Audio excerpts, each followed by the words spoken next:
Hello दोस्तों, नमस्ते, प्रणाम। स्वागत है हमारे चैनल पे आप सभी का। तो दोस्तों, एक प्यारा सा गीत लाए हैं आप लोगों के बीच में। होली का गीत है और पति पत्नी के ऊपर गीत है। बहुत ही मस्त गीत है। आप लोग शुरू से लास्ट तक सुनकर देखिए। इतना मस्त गीत है कि आप लोगों को इतना पसंद आएगा, इतना पसंद आएगा। हमको तो बहुत पसंद है। आप लोगों को कैसे पसंद आता है आप लोग सुनिए शुरू से लास्ट तक और कमेंट में बताइए कि हमारा गीत कैसा लगा, आप लोगों को अच्छा लगा कि नहीं अच्छा लगा। तो चलिए हम लोग सुनाते हैं।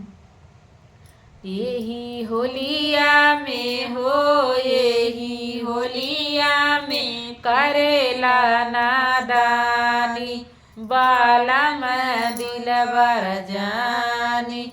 यही होलिया में हो, यही होलिया में करेला नादानी, बालम दिलबर जानी। सूती उठिए पिया भरे पिचकारी हो, सूती उठी हो पिया भरे पिचुकारी। मोरे गोरे न हो, मोरे गोरे बदन रंग ढारी, भरला पिचुकारी।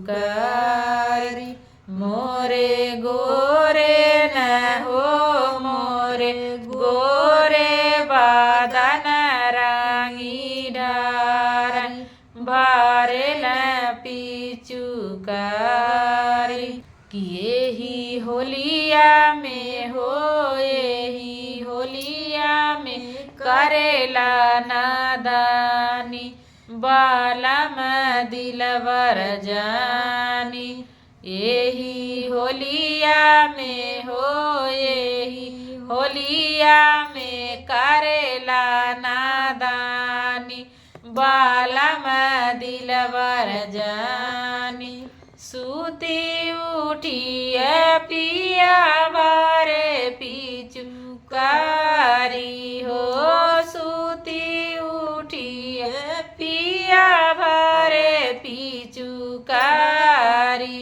भाला रंगल न हो, भाला रंगल गुलाबी रंग साड़ी, बालम मोर दिलबर जानी।